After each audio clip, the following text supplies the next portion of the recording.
Happy Tuesday, guys. What's up? Welcome into a new episode of the Bostonian versus the Book, BVB, as we call it. My name is Matt Peralt. You guys are watching live on YouTube and X at Boston versus the Book. We get replayed on Sports Grid Television each and every night at 10 p.m. Pacific time, and we are always available wherever you guys get your audio podcasts. Today on the show, what was that? Jalen Hurts.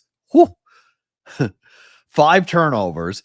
Jalen Hurts makes history by becoming the first player to have 2 turnovers in one play in the history of the NFL, as the Chargers win in overtime, as one pass flipped 3 bets for me last night. I was going to go 0-4 in that game. That was going to be a disaster. If that pick doesn't happen in overtime, the game goes over. The Eagles probably win.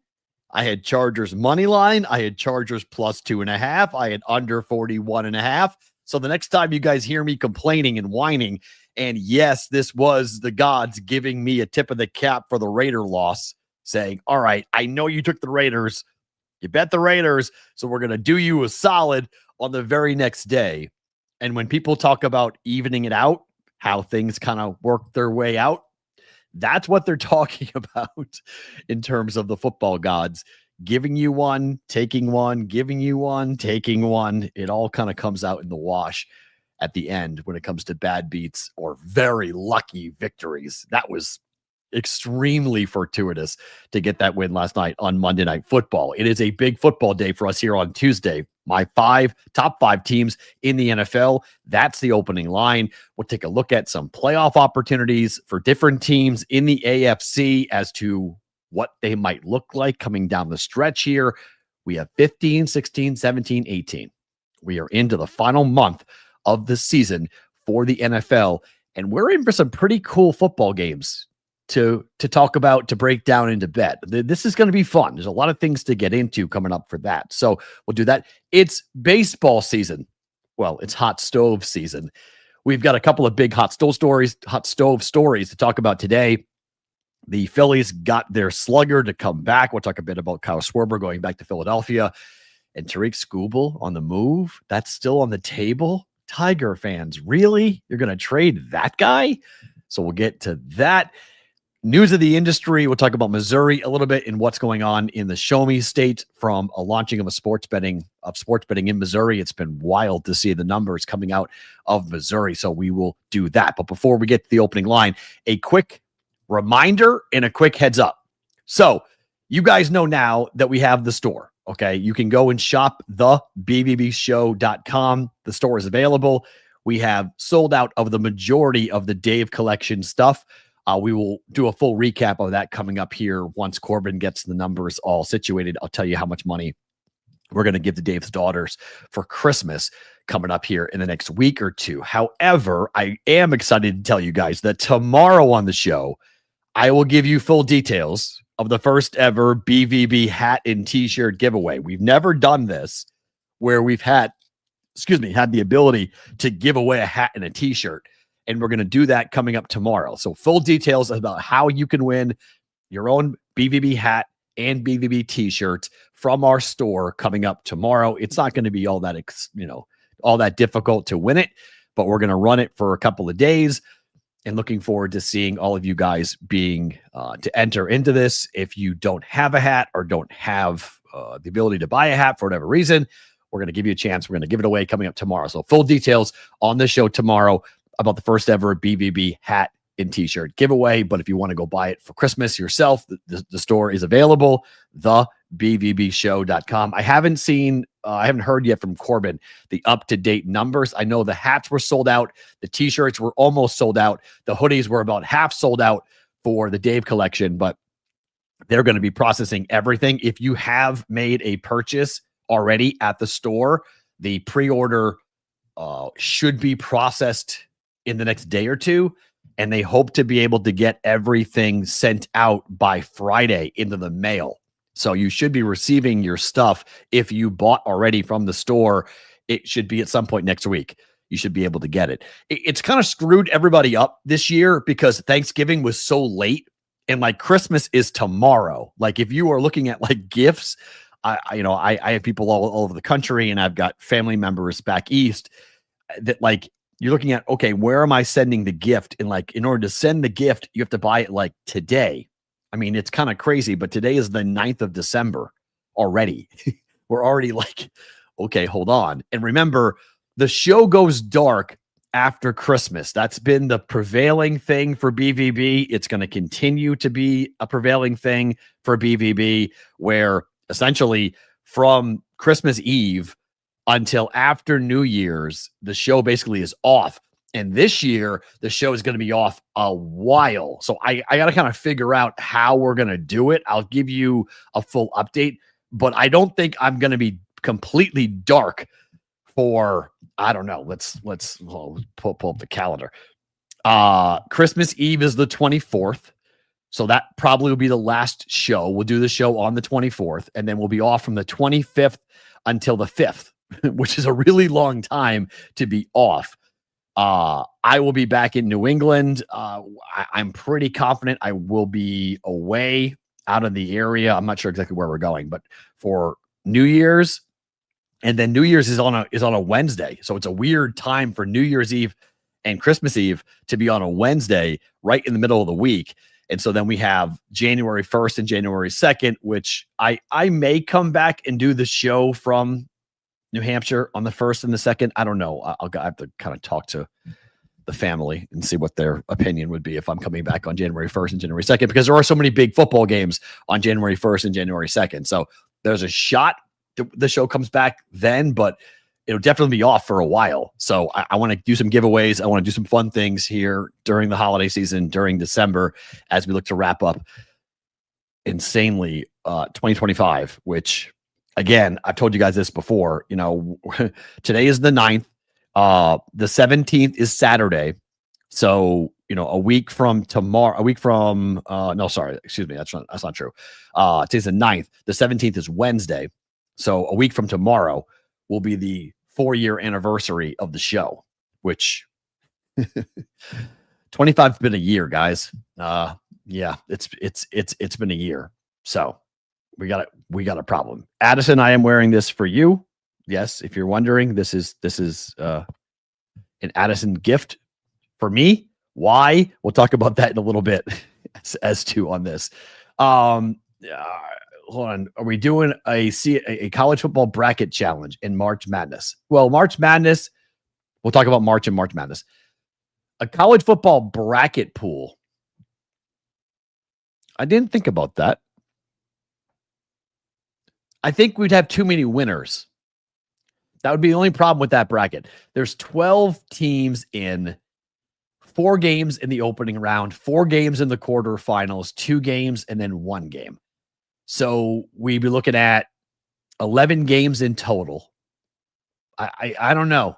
That's why that hasn't taken off, because the bracket's not like the NCAA bracket. We will do an NCAA tournament bracket, though. We will do that. That's a given. We will do stuff like that. And like I mentioned before, one of the benefits of having the store is that we can give these things away. So that's part of the fun about what we can do now with the store, is that, I can build these packages of things to give away to people. And like Corbin can get creative. I mean, Corbin told me that like we can do like BVB basketball jerseys, like we can do BVB hockey jerseys. So like we can do these different things for a giveaway where, okay, like from an NHL playoff bracket, like we can do a playoff bracket contest, pick the number of games. We can do, if I had done this earlier, we could have done an NBA Cup bracket, right? And had you guys pick that and given away a BVB basketball jersey. So like there's a lot of things that we'll be able to jump in and be a part of. So no, they didn't. Wait, did they sign Rivers? Did they sign him? Is that true? I'm wearing this for that reason, Addison. Did they sign Phillip Rivers? Addison saying they want off this ride. Oh my. Let's see. Is this true? Is Phillip Rivers back in the NFL at 44 years of age? Is this fact? I can't see it. Twitter, my Twitter feed doesn't have it yet. Yes, there it is. Jordan Schultz. The Colts are signing Phillip Rivers to according to multiple sources, the 8-time Pro Bowler spent the 2020 season with Indy, and now in year 2025, at the age of 44, returns to help the Colts make the postseason.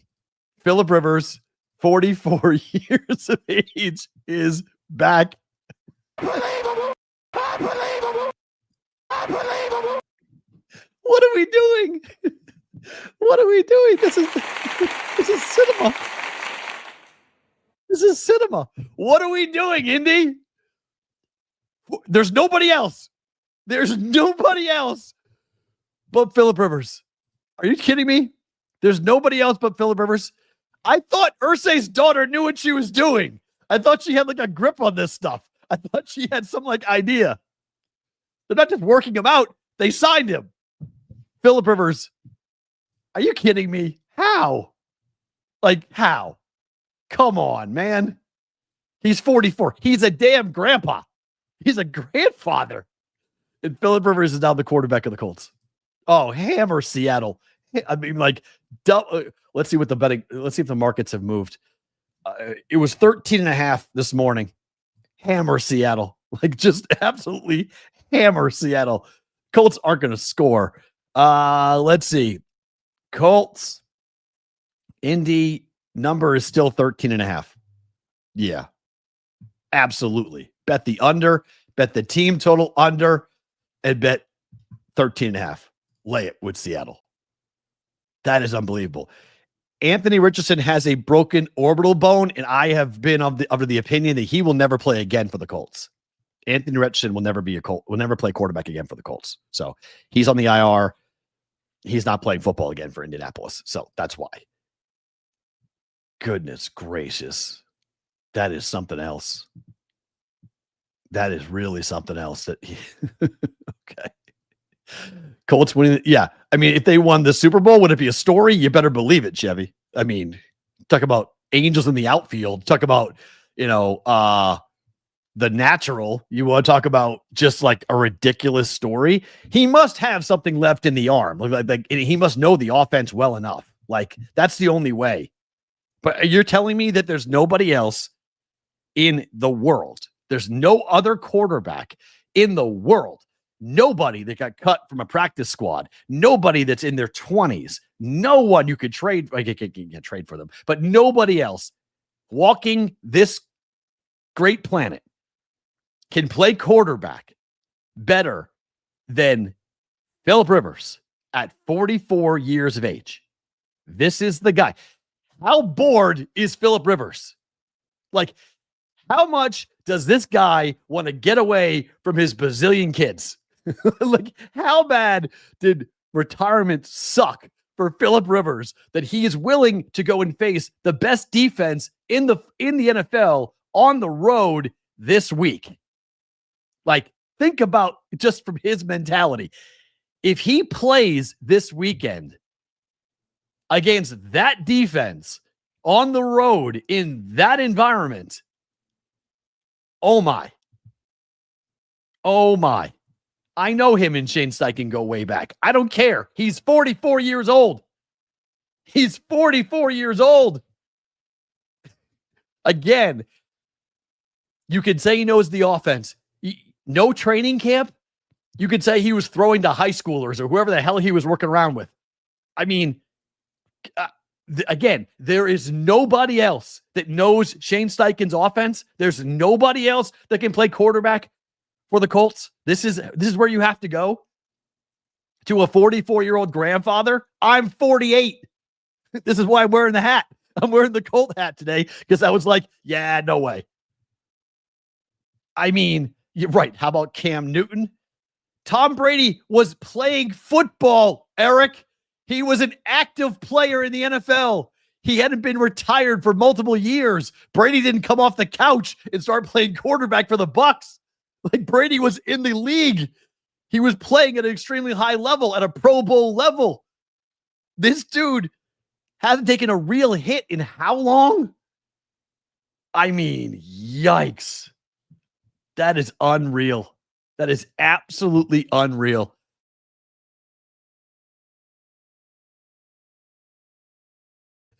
I got so caught up in this, I forgot to even fire the stinger.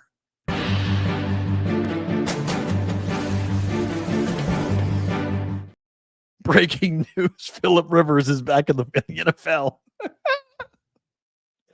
Oh my gosh. I was all set to do a whole thing that the Colts season's over. It's officially over. It's officially over. I'll declare right. It's over. See you later. It's over. Like, it was bad. It was already going to be bad. Okay. They are. I told you before the game this week to bet the Colts to miss the playoffs at plus 200. It just went from bad to embarrassing. It just went from like, yeah, you got an outside shot to you're done. Like, Shane Steichen is so bad in December. Like, this is a real thing now. Shane Steichen in December, granted, he's been given a bad hand here by having to go ahead and trade or having and play, inexperienced quarterbacks, guys you don't trust, because you don't have the whole idea. You used a first round pick on Anthony Richardson. If you want to know why the Colts are sitting here having to sign a 44-year-old to play quarterback, it's because of the fact that their number one pick out of Florida has been a complete bust, and they don't like him, and they don't want him, and they're stuck with the contract. So they're going to play it out until they can get rid of him and find somebody who wants to take him, or they can cut him and let him go.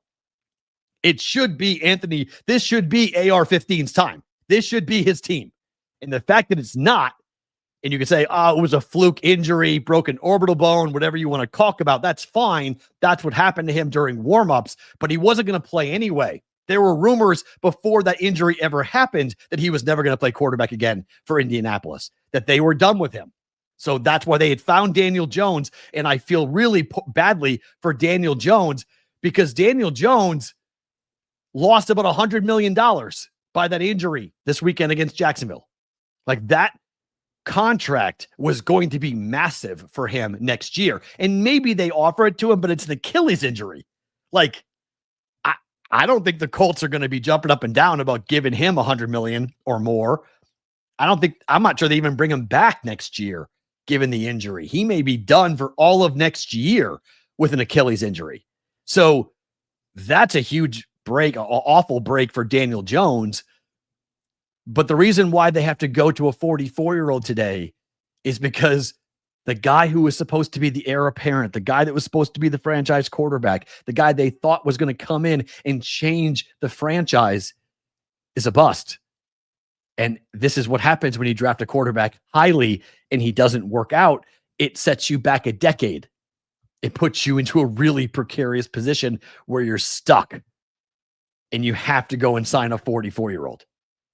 I mean, Eric's a good point.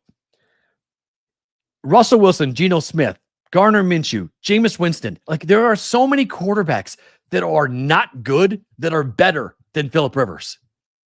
I mean, he's 44 years old. He's coming off the street. Like this. Look, I'm all for the Disney story. I'm all for the Hollywood story. I'm all for all of this. But like, go get Andrew Luck. I would rather see Andrew Luck, who is currently with Stanford as their GM. I'd rather see Andrew Luck out there playing football than Philip Rivers at the age of 44. Can he move? Like, can he move? Because Seattle's going to pin their ears back and beat the living shit out of him this weekend. Like, they're going to pound him into the ground. Like, this is such a bad idea. Like, just thinking this through and realizing who they're facing this weekend, if they play him, just how bad this is going to get for Indianapolis. Like, I'd rather see Jonathan Taylor play a Wildcat quarterback all week, the whole game, if I'm the Colts, than watching this guy. Because what he's going to do, hand off the football? Like, how? I mean, this is unbelievable. Aiden O'Connell would be, I'd rather have Aiden O'Connell. I would. He sucks. I'd rather have, there are so many other quarterbacks I would rather have than signing a 44-year-old quarterback in. Look, Philip Rivers is, this is, hold on, let me, I have to put this up because it's, I want to tell a story. Because Philip Rivers is, okay. I got to put that up. Whole show's been derailed. The whole show's off the rails now. We're in a whole different area now. My first job in talk radio was in Athens, Alabama, the home of Philip Rivers. Okay. I have seen Philip Rivers in Athens. I've seen him in the Applebee's in Athens. Philip Rivers' dad was the head coach of Athens High. Philip Rivers played quarterback at Athens High, and he was being recruited by SEC schools to be a linebacker. The SEC looked at the throwing motion of Philip Rivers and said, "Get out of here. We're not signing you. You're not playing quarterback." The only school at a high level that would allow Philip Rivers to play quarterback was NC State. And so the whole family picked up and moved to NC State, where Philip Rivers went and broke like every damn record that NC State ever had in passing, right? Just eviscerated it. That's always been a very big motivating factor for Philip Rivers in his career, that nobody in the Southeastern Conference, he was a diehard Auburn fan, and his whole family wanted to play either at Alabama or Auburn. They were like begging to play at either Alabama or Auburn. Okay. And so they were so they were so fired up about going to play for Alabama and Auburn. And yet when they went on the visit, the question was, would you switch positions? Every time, no matter which coaching, I think he saw like 2 different coaching staffs at Alabama and 2 different coaching staffs at Auburn during his high school career. And they said, "You're big, you're physical, so why don't you play defense?" And Philip Rivers was like, "I'm a quarterback." And they're like, "Yeah, we don't think you're a quarterback." And so that led him to go to the ACC to play football. And the rest is history. Okay. He just ripped apart everything. And when you stop and you look at the career of Philip Rivers and what he was able to accomplish and what Philip Rivers was able to do as a 8-time Pro Bowler, he has not taken a snap in 5 years. In 5 years, he has not taken an NFL snap. And what's funny, he just reset his Hall of Fame clock on top of that. Like, you can argue about Philip Rivers being a Hall of Famer. I would probably say no, but he just reset the Hall of Fame clock for himself. I don't know what to do with this. I have followed his career for a very long time because I worked in Athens, Alabama. Huntsville, where the station was located, where my first talk job was in Athens, Alabama.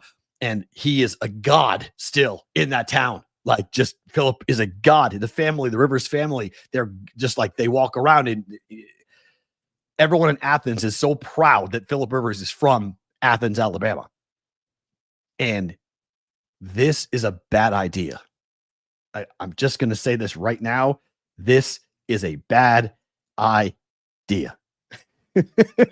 Edison says, "I'm setting up a GoFundMe for myself. Please send drugs." Again, they're in this position because of what happened, because of what went down with Anthony Richardson. If that pick had worked out, this would be his time, his team. Frankly, Daniel Jones wouldn't have been there either. But JC McCasey, as a Philip Rivers hater, I love this. Well, I mean, yeah. Let's get into this here, and then we'll talk about it on the other side, because I have a whole thing about the Colts schedule and where they are. But I didn't think the Colts were making the playoffs anyway. The signing of Philip Rivers just cemented that to me, that Philip Rivers is not taking the Colts to the playoffs. Okay. This reeks of absolute desperation by Indianapolis. Like, this is, you're at your wit's end. You're at your final straw. You have no hope. You have no hope when you sign Philip Rivers off the street at the age of 44. Not just work him out. You signed him. You signed Philip Rivers. Opening line.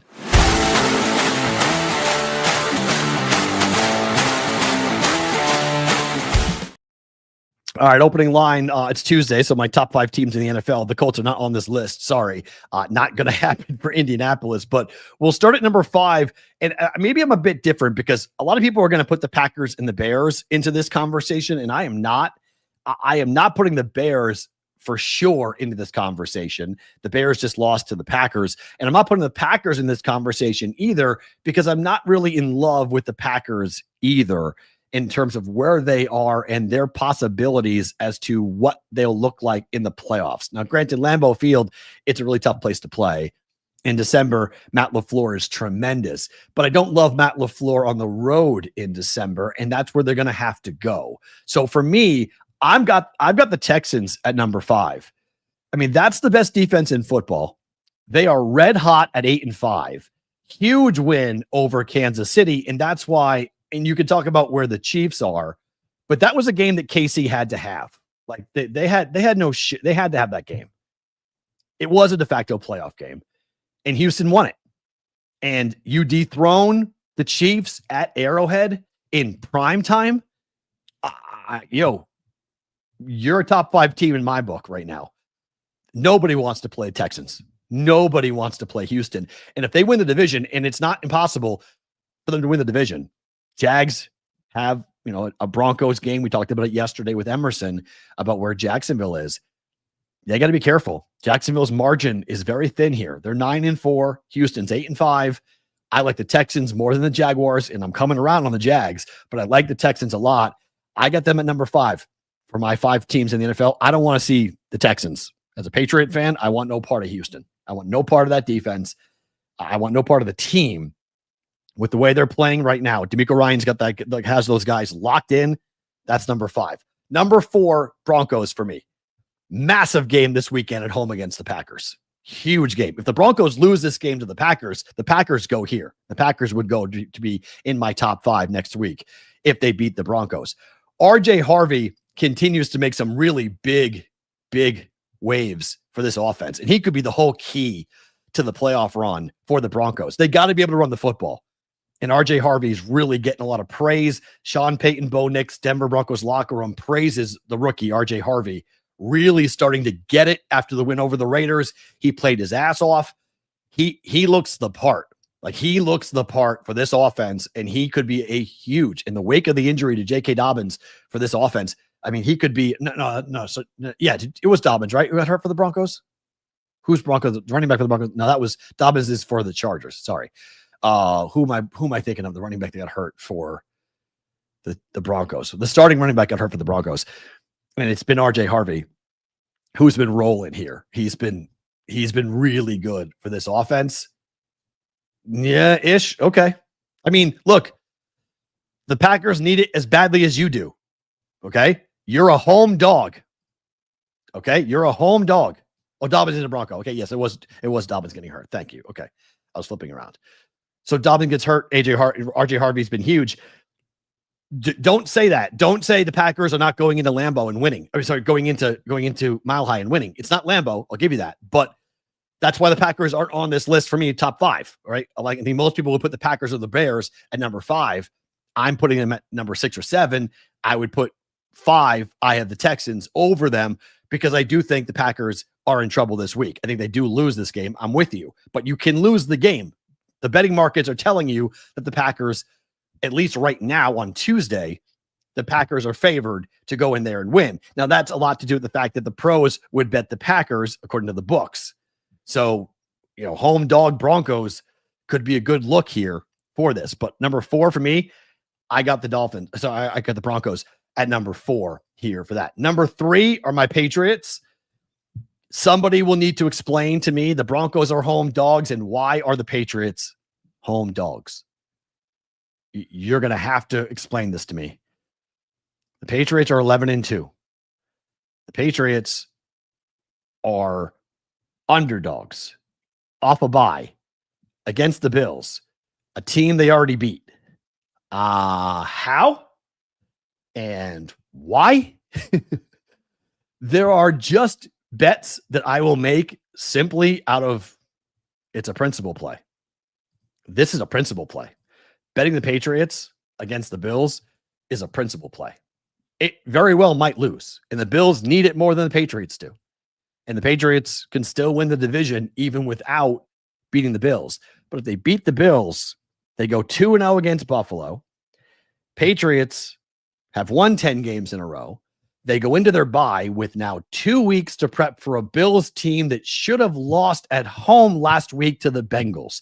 If Joe Burrow doesn't throw 2 fourth-quarter interceptions, the Bills lose that game to the Bengals.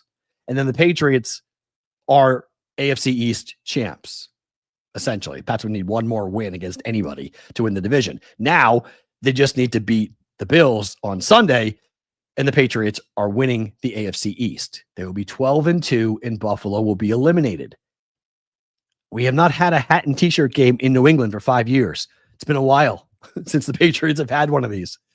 This is horrific for the Bills. The fact that they have to go to Foxborough to play the Patriots on the road. The Bills are 6-1 at home this year. The one loss was to the Patriots. The Bills are 3-3 on the road, including really poor performances against the Falcons and other teams. They have not looked the part at all on the road this year. And now they're going to go to Foxborough to take on the Patriots, who are rested, who have had 2 weeks to prep for this game after the Bills just had a really scary game at home against the Bengals. Why are the Patriots, the Pats being dogs? I don't understand it at all. Makes no sense to me. Zero zip at all.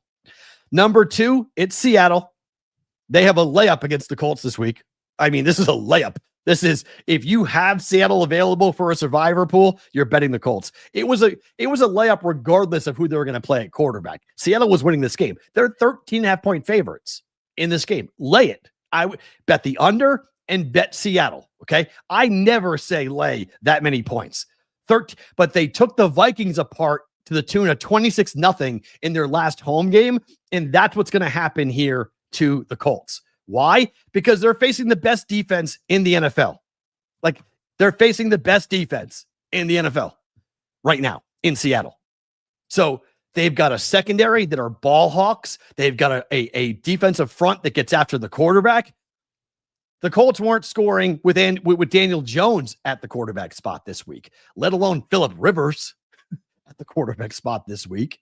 I mean, it's going to be an absolute sideshow. And if there was any thought that the Colts would be overlooked by Seattle, that's out the window, because we're going to get a media crush. You're going to have like the Good Morning America people covering this game saying the geriatric quarterback is back in the NFL.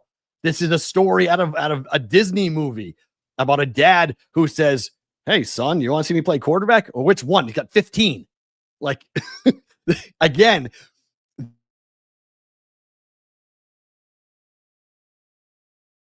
do something else because Phillip Rivers is bored out of his damn mind. And he misses football. He misses competition. And he's been around the house long enough to go, all the honeydew lists are done. I'm tired of taking my 15 kids or whatever he has now to whatever recital, whatever dance routine, whatever game. I got to go get some human interaction. I need to be around some guys. I need to be around some people." And let's go play football. I mean, couldn't you see like Phillip Rivers saying to the Colts, "I'll pay you. Can I play? Like, I'll pay you. Like, just get me out of here. Like, please, just get me out of this. Get me out of the house. I need to go do something else besides being Mr. Mom, besides being around this chaos." Like, I just, there's the bet. Under and lay the points. Yep. Plus 269. Do it. 9 kids will drive you out of the house. That's what he's got now is 9. I don't even know. I lost track. He's got 9. He has a baseball team. Yes, that would get me out of there 100%. Get me out of the house. I can go play NFL football? Really? Somebody's dumb enough to sign me? Yeah, let's go. Like, why didn't he play last year? Why didn't he play the year before? It's been 5 years. That's the problem. If Phillip Rivers had retired last year, I would go, okay, it makes sense, right? He's been out. He's still got it. How much has the NFL changed since COVID? How many Rule changes have been made. Defenses, head coaches, like how many different teams and rosters have completely been reshaped since Phillip Rivers last played in the NFL? Yeah, I would look, the trade deadline's gone, but like in reality, what should happen, what should have happened, if you wanted to paint the picture properly, okay? The right move would have been for Joe Flacco to be cut, okay? And then go to the Colts to play football for them. The Bengals should cut Joe Flacco, or should have cut Joe Flacco, to allow him to go play in Indianapolis for the Colts. That's the play. That's the, like, it's a Hail Mary, right? It probably wouldn't have ended with a playoff berth for Indy anyway, but Flacco playing football would make way more sense than Phillip Rivers playing football for the Colts. So the fact that he wasn't cut shows you the Bengals are like, we're not going to help Indianapolis. Sorry, that's not happening. And yes, Sonic, I would agree. The Hawks might score 43 points, but I think they play conservatively. I mean, look at the way they played against the Vikings. Like that game, that's the blueprint. It was 26-0. Like that's what's going to happen.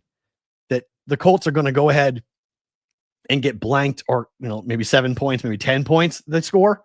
I would bet the under team total for the Colts before I bet the game under. So that's where I would say, and because the Seahawks are an offense that wants to run the ball and not put Sam Darnold in a place to hurt them by throwing interceptions. The games they've lost this year, the Rams game, Darnold has been a problem. So my gut tells me that Mike McDonald would say, okay, let's run the football, play defense. Let's play, Seahawk football and just shut them down. And we'll win the game 21-0, we'll win the game 28-0 or whatever. We don't need to go and score 40 points. So, they've got great special teams, kick return for touchdown against the Falcons last week. The Seahawks are a complete football team. Like they're walking into an absolute buzzsaw. The Colts are, with Phillip Rivers playing quarterback. Yeah, you can alt spread it. Although with the alt spread is like probably gonna be like 16, 17, 18. We're getting up there and a lot of points there, lights out. So I don't know about that. Oh, yeah. Huntley's on the practice squad. Why wouldn't you rather have him? I would agree. I would rather have him. Absolutely. It's Steichen. This is Shane Steichen doing a solid for his boy. This feels like a punt on the season to me. This feels like the culture. Like, what the hell? Number one team for me, still the Rams. They're red hot. And boy, do they have a huge game this week against the Lions. Matthew Stafford against his old team. This is going to be awesome. I can't wait for this. This game's going to be fun. The total for this game already is 54.5, by the way. 54.5. This offense for the Rams, when it's on, it is fun to watch. Puka Nacua was unbelievable last week. Devontae Adams is a touchdown scoring machine. Kyron Williams can run the football against any defensive front, and the defense for the Rams is highly underrated. People aren't talking enough about defensively as to where the Rams are. You can flip a coin. The Rams beat the Seahawks, so I have the Rams over the Seahawks, but I like the Seahawks more than the Rams because I bet the Seahawks at 14-1 to win it all. I have not taken the Rams to win it all because I want to see what ends up happening, because if Seattle wins the division and the Rams have to go on the road, I do not like the Rams on the road, so I don't like that ticket. If the Rams are the 1 seed, then I think the Rams can make it to the Super Bowl. But I mean, this year, it's so wide open that the teams that are potentially in the running to get the 1 seed, it's so important for the Rams, Patriots, and Broncos to be the 1 seed. I mean, it's so important. Yeah, I won't forget about Blake Corum too. And they're giving him more options. I mean, they're running the ball more, Anthony, with Blake Corum for the Rams. So for me, number 5, Houston Texans. Number 4, the Broncos. Number 3, the Patriots. Number 2, Seattle. And number 1, the Rams. My numbers aren't that much different than Yahoo Sports is. They've got Rams, Seahawks, Broncos, Patriots. I flip-flop the 2 of them. I like the Patriots more than the Broncos at the moment because of Bo Nix. I'll take Drake May all day long over Bo Nix. It's the most important position in the game. I'll take the Broncos defense over the Patriots defense, but the Patriots defense is still pretty good. The biggest difference between the Patriots and the Broncos is the pass rush. Patriots don't have one. The Broncos have the best in football. So that could be a big factor. Come the playoffs, that could be a really big factor if the Patriots and the Broncos do play, depending where the game is. But that pass rush is tremendous. But Drake May has been awesome against anyone blitzing him, against teams pressuring him. He's been able to get out and pick up first downs. He's way more accurate than Bo Nix. Way more accurate. And really, that's probably the biggest knock on the rookie quarterbacks, Caleb Williams, second-year quarterbacks, is that accuracy is a big issue. And then you watch Drake May play and how accurate he is, and you're like, oh, okay, there's a difference. There's a big difference with that.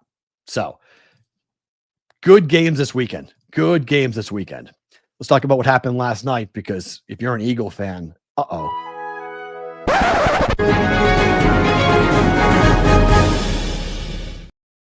All right, what happened last night? The Eagles turned the ball over 5 times. The game ended on one of the craziest plays in overtime that we've seen this season, with a huge deflection interception, as that was the only way that game was going to stay under.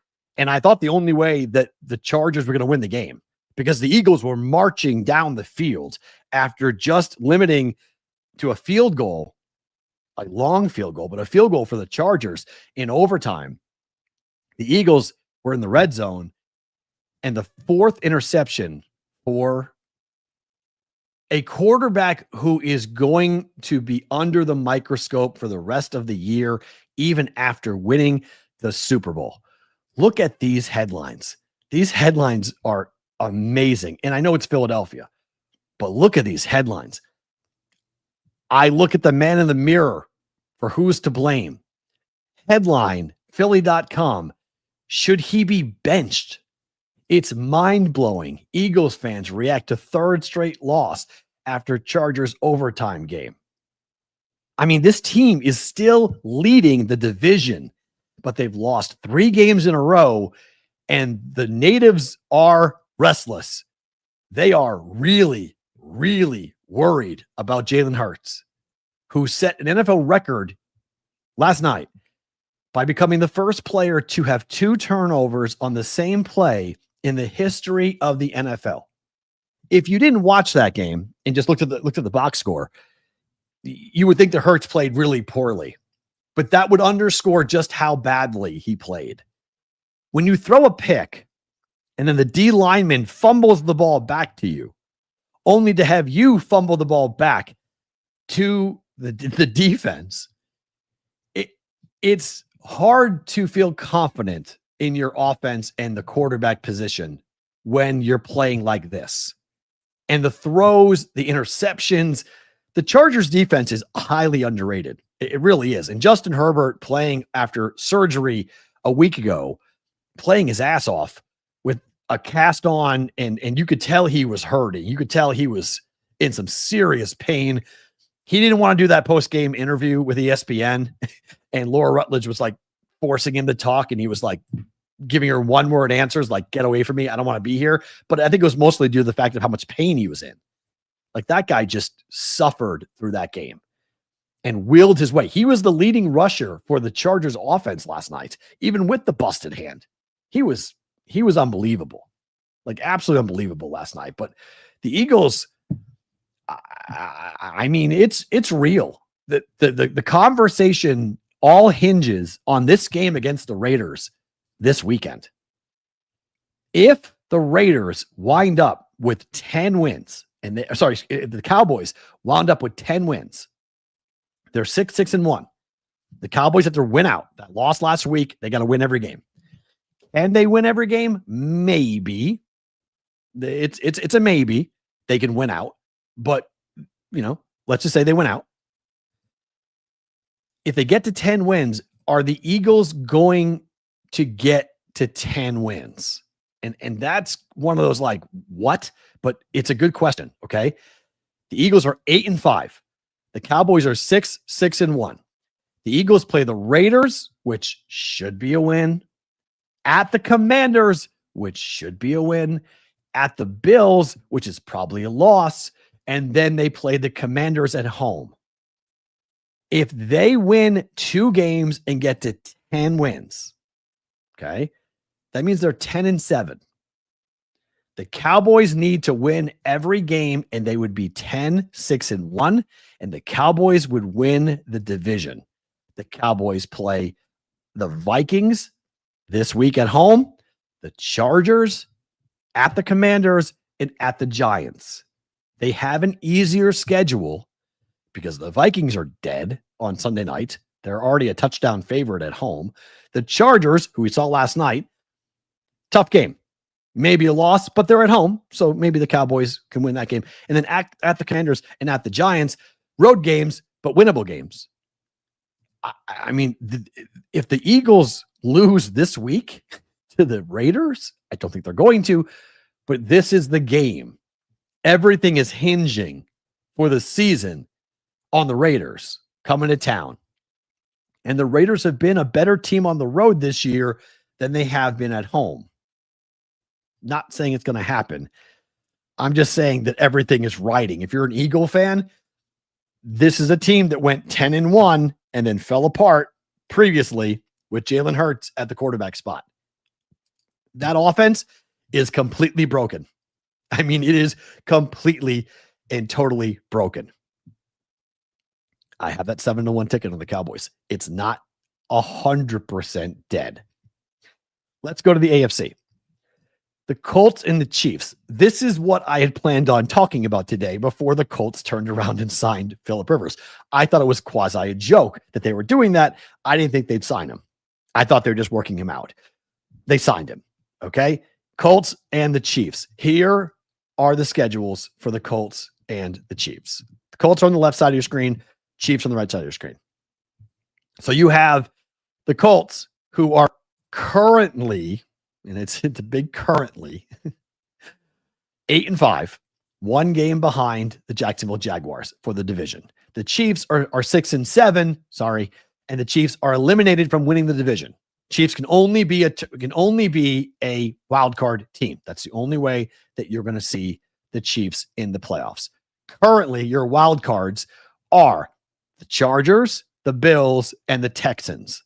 The Texans have the tiebreaker over the Colts, who are 8-5 as well. So that's why the Texans are in and the Colts are not. The Ravens are 6-7, the Chiefs are 6-7, and the Dolphins are 6-7, all hoping to find their way in. But realistically, with 9 wins for the Chargers and 9 wins for the Bills, it's more than likely that if you get to 10 wins or even 11 wins, you're in.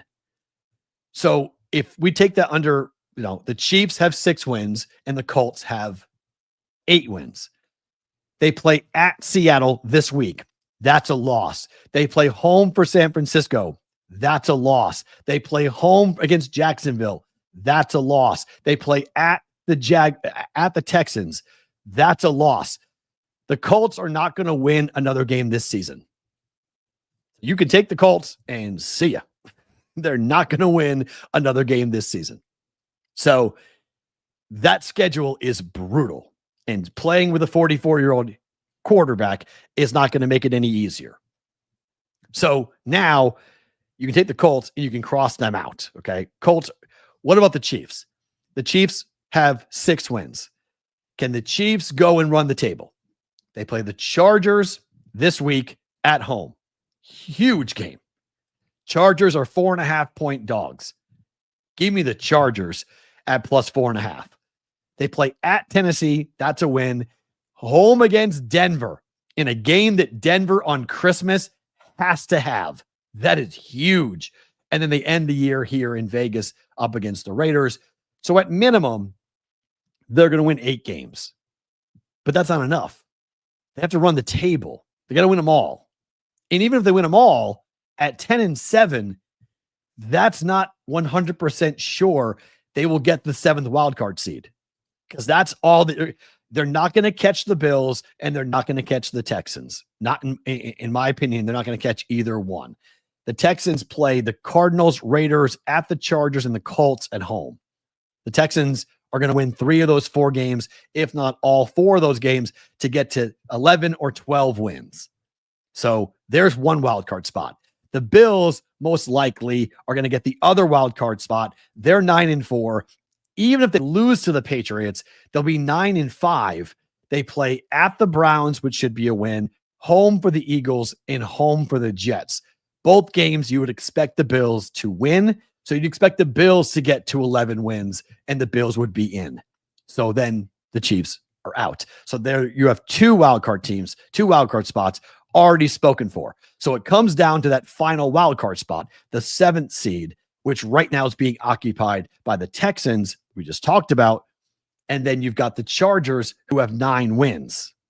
So it's hard to see how it's not going to be Chargers, Bills, and the Texans in some order for the wild card spots in the AFC. That means the Ravens are out. That means the Chiefs are out. And the Colts are out from a playoff perspective. So are they both done? In my mind, the answer would be yes. Both the Colts and the Chiefs are done. They're out. I'm really excited for this weekend in the NFL. Like, there are some really good games to watch in the NFL this weekend. I can't wait. We have a Thursday game. We have the Sunday schedule. We have a Monday night game with Philadelphia. That was this week. Sorry. We've got, hold on. Let me fast forward. We've got the Thursday game, Atlanta at Tampa. The Sunday night game is Minnesota in Dallas, Miami at Pittsburgh for the Sunday night game. And then we get into next week. This is the last Saturday because Army Navy plays this Saturday. But next Saturday, a week from this Saturday, the NFL starts playing games on Saturday. So we get games on Thursday, Saturday, Sunday, and Monday. And the games next week for week 16 are awesome. The Rams are at the Seahawks on Thursday Night Football. Hello. Philadelphia plays at Washington. All of a sudden, a huge game. And then Green Bay plays at Chicago on Saturday, December the 20th. Like, the 2 games on Saturday, the 20th, are awesome. Then we have the full slate of games on Sunday until we get to San Francisco at Indianapolis for Monday Night Football, which, if you could flex Monday night games, I think you'd flex that game out unless you have Phillip Rivers playing quarterback, and then it's going to be a complete sideshow for the Colts. But if you're asking me, are they both done? Yes, they're done. If the Chiefs go 2-2, they're done. That's it. They can't go 2-2. They got to win out. And if you're a Chief fan, I think what's really interesting to look at the Chiefs here and say, what is the possibility of this team next year looking dramatically different? Like, this is the thing. And I'm not trying to shit on Mahomes here. Okay. So I'm just trying to, like, let me just explain myself with and I know you're going to roll your eyes, but just hold on. Okay. Tom Brady at the age of 31 blew his knee out. Okay. This was the year that Tom Brady got hurt, dove, at his knee exploded. Matt Castle came in, Patriots missed the playoffs, and the Patriots had to, and Tom Brady had to rethink everything that was happening. In the wake of that became the offense from Josh McDaniels, in which you had the Wes Welkers, Julian Edelman, your Danny Amendola, combined with, before he went crazy, Aaron Hernandez and Rob Gronkowski, right? You had that new offense. This has to happen for Patrick Mahomes, because if Travis Kelce, the lasting image of Travis Kelce for Chief fans is going to be that dropped ball interception from Sunday, right? If you think about this season as to what this season looked like from a Chief perspective, it's that play. Just not being able to capitalize, just not making the plays that for years, the Chiefs, for the last 7 years, the plays the Chiefs always made. It wasn't made. And now you bring Leonardo DiCaprio to Arrowhead Stadium. You bring all these celebrities to come in to sit with Taylor to watch the game with your celebrity girlfriend, fiance, soon to be wife. It's the opposite of what the Chiefs and the opposite of what made Kelce great. I mean, Kelce was a kid from Cincinnati who played the Bearcats, who no one thought was going to amount to much.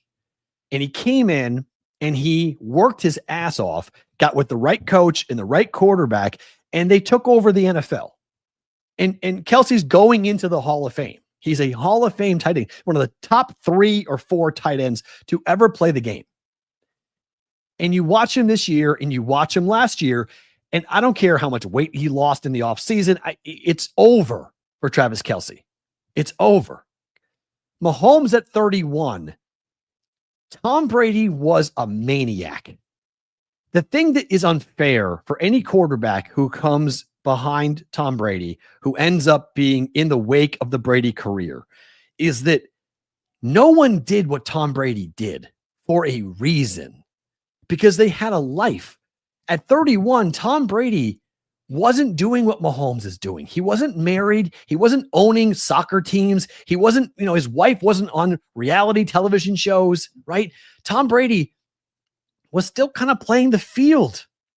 He had one kid, Bridget Moynihan. They didn't get married. It was out of wedlock. People were like, oh, what's Tom doing?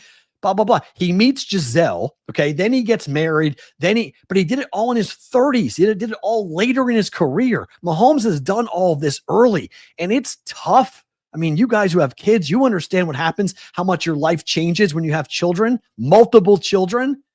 Your house is a different place. You can't do what you normally would want to do. Tom Brady did. Tom Brady was like, I am married to football. I'm not married to you. I'm married to football. And that's what I am obsessed with. And so that's how Brady went from age 31 with the knee injury to winning a Super Bowl in his mid 40s, because he took everything so damn seriously. His health, his nutrition, everything was about winning. Everything was about football. Was that healthy? No, that's not healthy. But if you're Mahomes at 31 years of age, where does your career go? You've had an unbelievable run. You are a Hall of Fame quarterback. You can play for another 10 years, but do you want to? I don't think Mahomes wants to. So you're never going to catch Brady. You're never going to play in the number of Super Bowls that Tom Brady played in. Tom Brady played in 11 Super Bowls. Mahomes is not playing in 11 Super Bowls. He's not. The comparison's unfair. So this is where, if you're Andy Reid, where are you going? Like, where are you going if you're Andy Reid? Because you're up there in age. You've won multiple Super Bowls. You're a Hall of Famer. You can say you're going to stay for as long as Mahomes is going to be there. And Mahomes is not going anywhere. He's a massive contract. But what's left?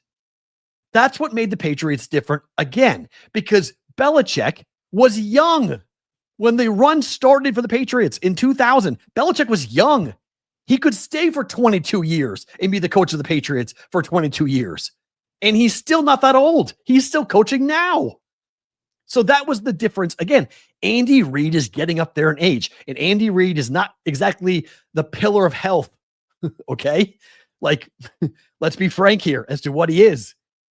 Okay. He eats fast food and cheeseburgers, and he looks the part. Okay. He looks like a walrus, and because he wants to. He's rotund. So how much longer does he want to be out there coaching football? Like, the end is real, okay? The end is real right now for the Chiefs. And it's not Mahomes' fault. It's not like some type of rip or insult to say that about the Chiefs. It's just an acknowledgement as to what happened with New England, with how different and weird and freaky it was to have a quarterback that was willing to give up everything to win.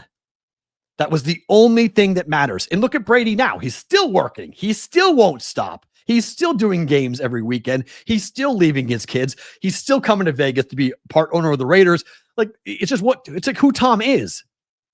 Tom is not the stay-at-home dad type, clearly. Okay. Not what he wants. So it was never fair to compare Mahomes to Brady. And in a lot of ways, it took away from the appreciation of what Mahomes is and was as a quarterback, because it was constantly being compared to Tom Brady. And it is not fair to do that. Tom Brady's the greatest quarterback of all time. Tom Brady may be the greatest football player of all time because of what Tom was willing to give up. Birthdays and kids and wives, lives, family trips. Like Tom can put all the Instagram stuff that he wants about his daughters and kids and what he loves for his son and everything else. But we all know the reality of it as to what exactly Tom did. What did Tom want? What was his priority? His priority was football. And that, from a football perspective, is incredible. From a life perspective, from a life partner perspective, he's probably a miserable asshole to be married to. He's probably someone who you don't, hey, Tom, where are you going? The gym. Hey, Tom, where are you going? To throw. Hey, Tom, where are you going? To watch film. Hey, by the way, we and the kids are going to go to the apple orchard. Yeah, I'm not coming. Hey, Tom, we're going to go to the movies. Yeah, I'm not coming.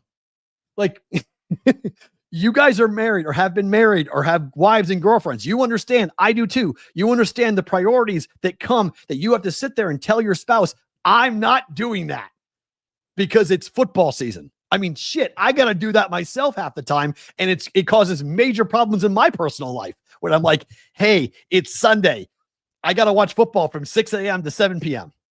You got to do what? I got to watch every game. It's my job. It's not your job. Yeah, it is. It's my job.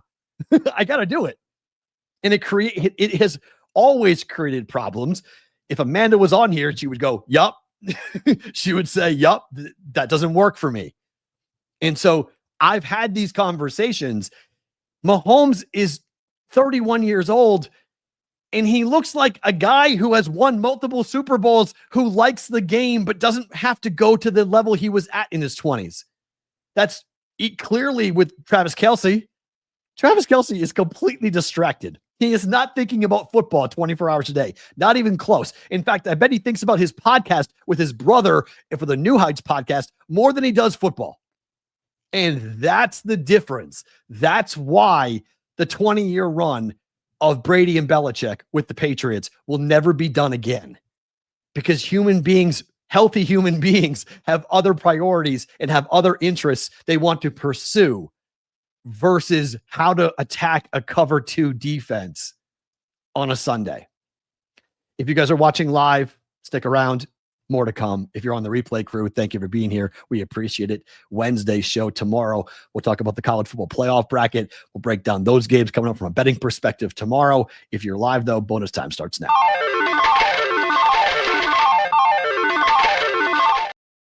Look, and just to put a bow on this, I feel I don't like the Chiefs. Okay. I'm a Patriot fan. I have taken great offense to the comparisons to the quote dynasty of the Chiefs to the Patriots, because I think the Patriots had 2 dynasties. I just say it's one, but the Patriots went a decade between championships, a decade. Like, we forget that so much about.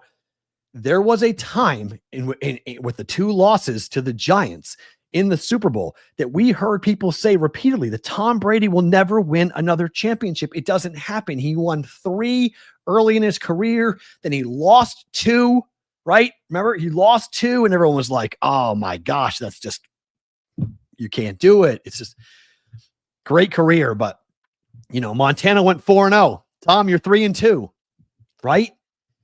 And then the whole nother wave came out of nowhere, but he had the same coach. They changed offensive coordinators, but they had the same head coach, same owner. He played for the same team. That is what enabled the second wave, the second part of the dynasty, the second run, which the Falcon championship could have gone totally differently. The Seattle Seahawks championship could have gone completely differently, right? While the Tyreek, we talked about at the start of the show, right? About how I got burned by the Raider game. And then the very next day, I got a gift in the Charger game, the Tyreek helmet catch. He got burned there. And then the Seahawks and the Falcons, really the Seahawks with 1 play. That's your 1-to-1 comparison. And then the Edelman catch off the ground, the Matt Ryan throwing the football on 3rd down to stop the clock. Like, all the things had to go right for the 28-3 collapse for the Patriots. All could have gone a different way. All probably should have gone a different way if the Falcons knew what the hell they were doing. but they didn't know what the hell they were doing. So the Patriots were able to rally and win and have the greatest come from behind victory in the history of the Super Bowl. So like all these things that factored in, the Patriots were just an anomaly with all of it. So like, I think it's such an interesting look at society, football fans, life, men, marriage, like all the this topic incorporates so many different conversations to me that people don't take the 30,000 foot view of and like pull back. Because again, I think it prevents us from fully appreciating, not to sound like Ryan Clark or something, but I think it does take us a second to fully appreciate the career of Patrick Mahomes, because we're always doing it with Tom Brady as the mirror. If there was nobody named Tom Brady, if Tom Brady never played football ever, I think we look at Patrick Mahomes differently and have a different opinion of him, and maybe a greater opinion of him than what we have. Because if it's over, and I think it is over for the Chiefs, does he stick around for 10 years? Is Mahomes willing to play football and not win championships for the next decade?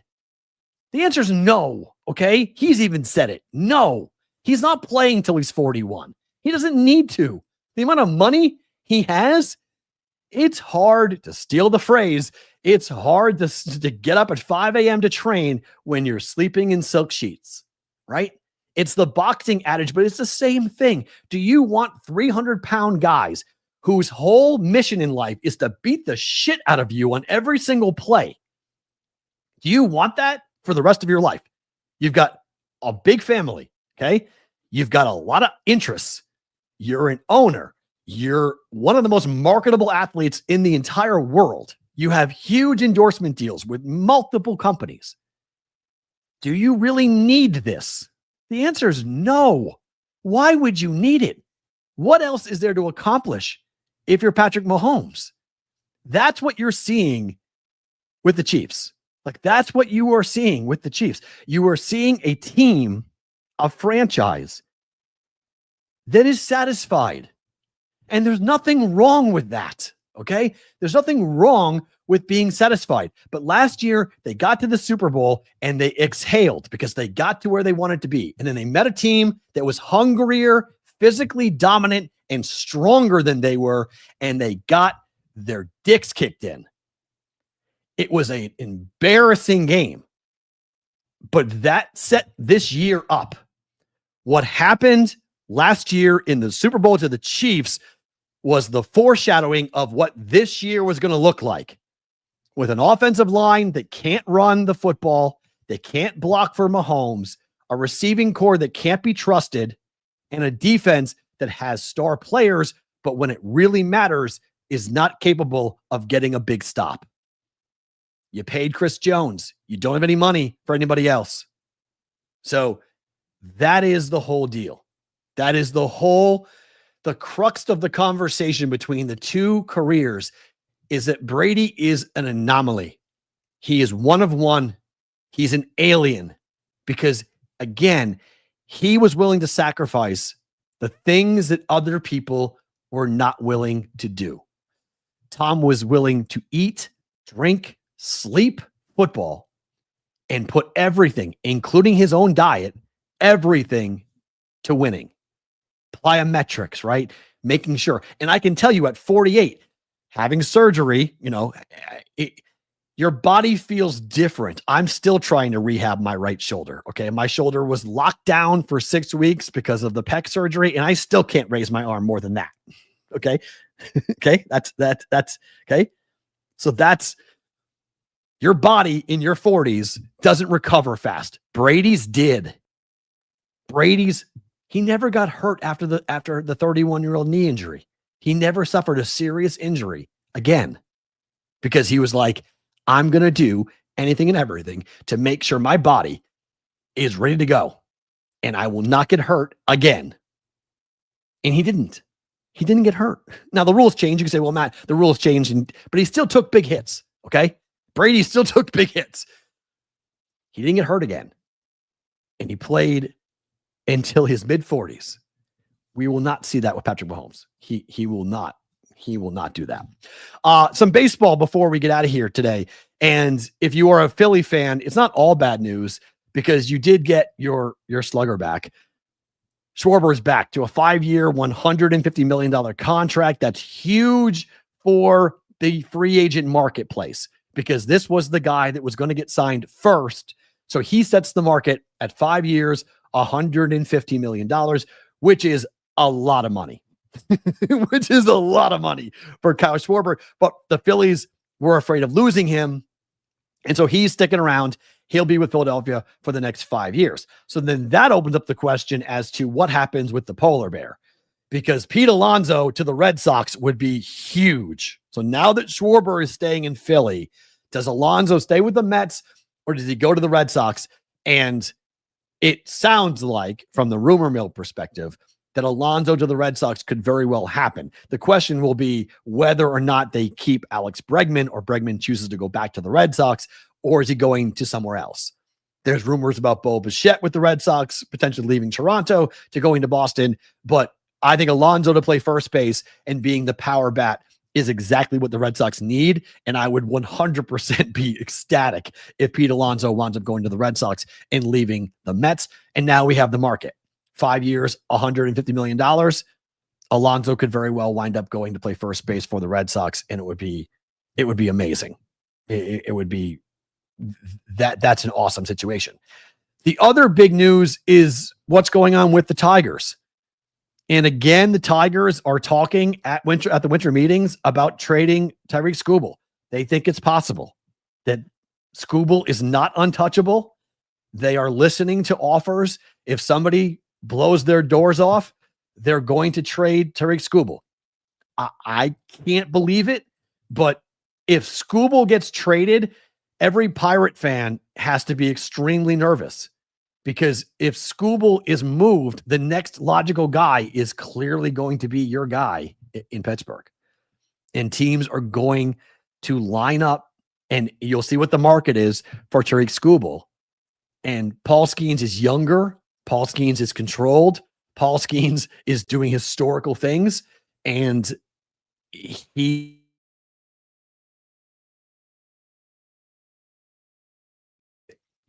to get the Pirates to move him. I mean, I hope to God that doesn't happen. Okay. I really hope that we do not see a trading of Paul Skeens. You build around Paul Skeens. But here's the point. The Tigers should be building around Tyreek Skubal. Like, why aren't we trading for, like, why are we moving him? Why are we even entertaining the idea of moving him? He should not be traded.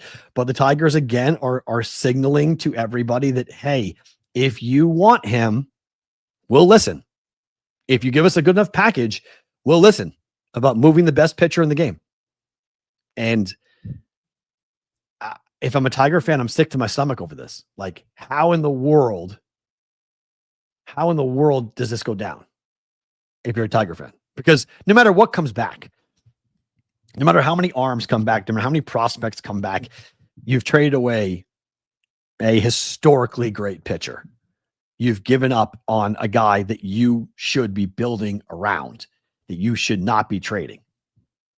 But yeah, JPC, I'm sorry for you guys. We're a poverty franchise. You're in a big market too, which is so, Detroit's a big market. I don't know. It's a weird story. It really is. It's a weird story. It's an unfortunate story for the Tigers and Tiger fans, but he's not moved yet.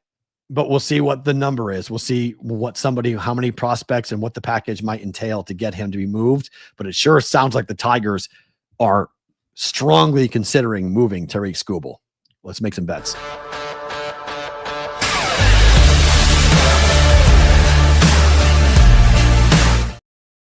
All right. It is the NBA Cup. It is back tonight. 2 games today in the Eastern Conference, 2 games tomorrow in the Western Conference. I'm going to jump in here with the under at 235.5 for the Magic and for the Heat. Here are 2 teams that just played recently, And the number was 241 and a half. Played on the 5th of December. 241 and a half. The game went under by 30 and a half points, 106 to 105. Now, this number tonight is 235 and a half, 235 at certain books.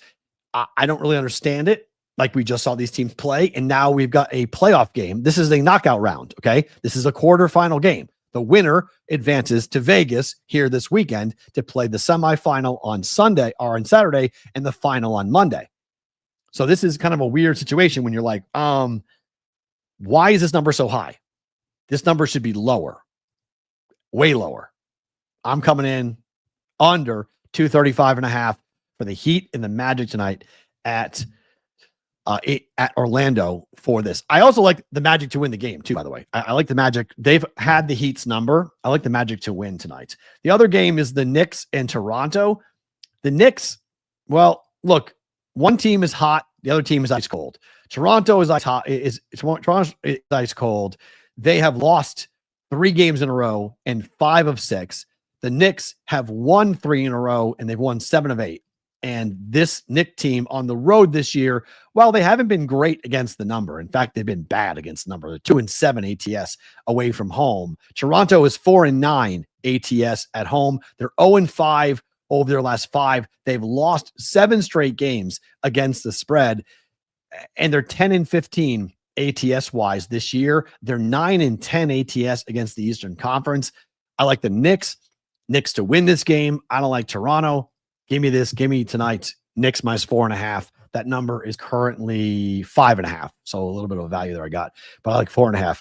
Don't go to 6, but I think you can probably lay 5. It's probably okay. Shop around 5.5, but 4.5 was out there yesterday. Hockey.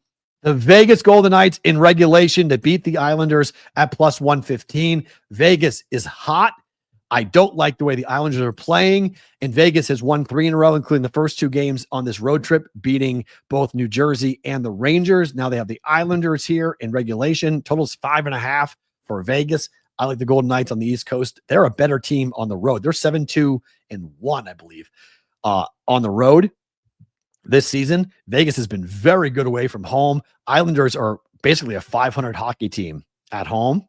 Give me Vegas in regulation at plus money at +115. You like the draw. Well, you're against me on there, Addison. Although that's plus money too. If you take the draw on that, that would be tied after 60. I like Vegas to be winning after 60 at +115. Let's talk about a prop bet tonight to get into if you guys want to play it. Prop bet of the day is, why can't I ever find that stinger anymore? There.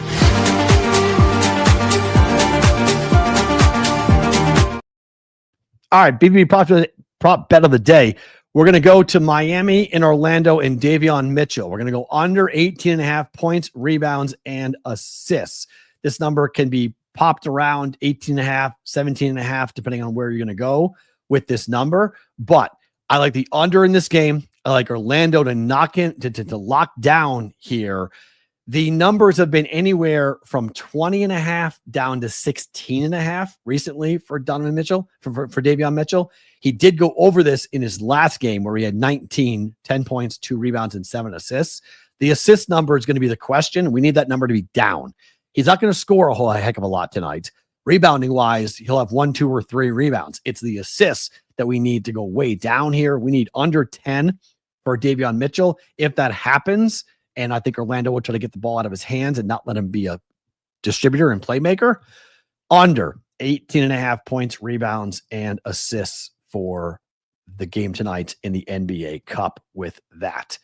Let's talk news of the industry and the state of Missouri.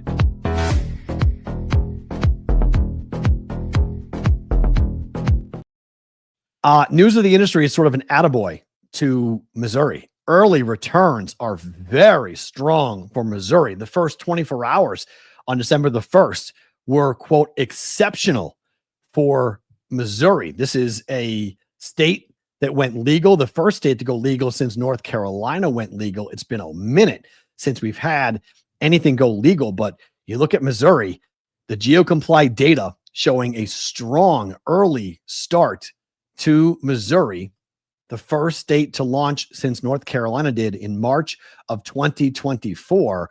Congratulations to the Show Me State for coming out and really surprising a lot of people in the industry. Not me, though. I knew Missouri had the potential to be huge, to be a really big state. Missouri's launch was called exceptionally strong and putting it in the upper middle tier of the U.S. sports betting launches in the country, according to GeoComply. 8 platforms went live December the 1st, and in the first 24 hours, 2.6 million geolocation checks for operators working with GeoComply logged on, which was keeping pace with a state like North Carolina, a state that has about 40% more population than the state of Missouri. So that's pretty good. So when you're Missouri and you have 40% less the number of people, but you're right there in line with North Carolina from a launch perspective, shows you the interest and shows you where we are for Missouri in terms of their launch.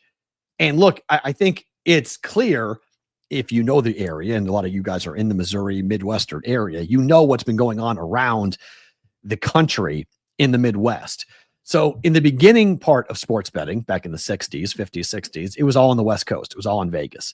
Then it shifted to the East Coast at launch for PASPA, right? New Jersey, New York, Massachusetts. And since we have then switched over to the Midwest, where Ohio, Indiana, Illinois, Iowa, big states that have seen big interest from the people in the state for sports gambling. Well, now it's Missouri, who has been pretty much surrounded by legalization in sports gambling states all around, and now they've got it themselves. So you don't have to go across the river if you're in St. Louis. You don't have to go if you're in Kansas City. You don't have to go across the river to Kansas. So like now you can stay where you are in your home, in your house, in your neighborhood, and not have to drive anywhere to go get into a state to go legally gamble on Saturdays and Sundays. This is a state with 2 major markets. This is a state with a very popular football team, obviously in the Chiefs. This is a state with a big college contingency, both with Kansas and Missouri fans living in the area. You've got a hockey team in the Blues. You've got a college basketball crazed region. So not just KU and Missouri, but also just other fans that are there. And it's a football nut state as well. So this is the perfect, to me, demographic for gambling. And they've had gambling for a while. St. Louis has had gambling with the boats. They've had casino gambling in Missouri for a while. Now they have sports gambling and they've got mobile sports gambling. So for our friends at Circa, that's big for Circa to have that's really big for Circa to be in Missouri, to be one of the 2 untethered states in Missouri. Very, very, very cool on that coming up here for that. Time for my favorite thing about today.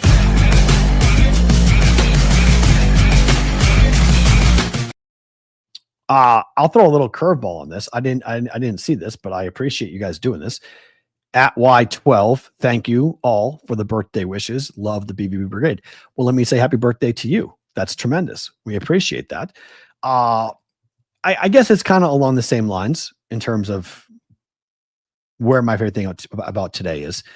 When I got the note yesterday from Corbin that you guys had sold out the hats, that you guys had done, Corbin he didn't know what we were going to do. And frankly, I didn't either. I have done this before with other entities where I have an idea. I have like a ballpark idea as to what exactly is going on, like what the audience will do. But now there's this wave with you guys. And it's probably the best way to describe it. Emotion, momentum. That's been really fun for me heading into 2026 about what the show is going to look like, what the show is going to do. You know, Emerson and I were talking yesterday about the show, and he hadn't been on the show in a while, and he just reiterated how much fun he had yesterday with the brigade and with the chat and being on the show. And he's like, I've forgotten how much fun it is to hop on your show. And I'm really, I want to do more of it in 26. So like, I think for me, I'm always at the end of every year, I've always done this. I look back and I talk about the positives and I look for what I can take from 25 into the next year. And then what can I leave in 25 and not take with me to the next year? And so much happened this year. And 2025 will be a year that I will look back on for a very long time, clearly with the passing of Dave and we're still processing this. We're still dealing with losing him and what that did to so many of us. And it's still not real in a lot of ways to me. Like I still haven't fully, and I've been to his grave site. You know, I was there at the funeral, obviously, and I've been to his grave a couple of times, and it's still I've stood, you know, where he's buried, and it's even then doesn't make sense, and even then it doesn't really equate to me that like that's what happened. Like, how did that happen? It was all so fast and yet slow at the same time. And you know, Dave was, he went to UCLA on, I think he was at my house on June 29th. I think was the last time he was here. And then he went to UCLA, and I went to New Hampshire, and I was in New Hampshire for, 7 weeks. And while I was there, and I was in Scotland, and, you don't realize like that you get so caught up in your own life and get so caught up in your own shit that like you come back and you're like, okay, where's Dave? It's like, where's Dave? So like, that's the way. Yeah. Dave would have said, move the damn number in regards to what the store would sell. It's true. He did, and that's why he was so hesitant to start one. We had so many conversations. I would say to him, we're overthinking this. Can we just start this? Can we just put it up? And he's like, no, it has to be done by the right person. How do we do this? How do we do that? How do we do this? And so like, it was sort of like paralysis, and paralysis by analysis. And like, we just were constantly thinking and thinking and thinking and thinking. And so like, when Corbin was like, I got you, it was so much easier to be like, okay, we trust you. We know what you can do. Great. Let's go do it here. So it worked out. So I do very much want to say thank you to you guys for doing that. Again, once I get the final numbers, I'll pass it all along. I know Corbin's busy at work getting these things produced, and he will hopefully have them into the mail by Friday. So you should get, if you made a purchase, you should get it by next week. So that's hopefully the goal, to get everyone's product out. Hats, t-shirts, and hoodies, get it out. And then I'll be able to kind of recap everything and tell you guys how much money we're going to be able to give to the Sheriff and girls. It should be a good chunk of change. It should be a good amount of money. So big thank you for that. Sorry, I know I've gone 90 minutes yesterday, 90 minutes today. That's longer than I want to go with this show, just because I end up rambling here in bonus time. But thank you guys for hanging out. I appreciate all of you. Tomorrow's a Wednesday. We do a lot of college football tomorrow. And then Thursday, Adam Bjorn joins us for Where in the World, where Adam Bjorn be for a Bet Chris Arizona Thursday. Much more to come. Busy week here for BVB.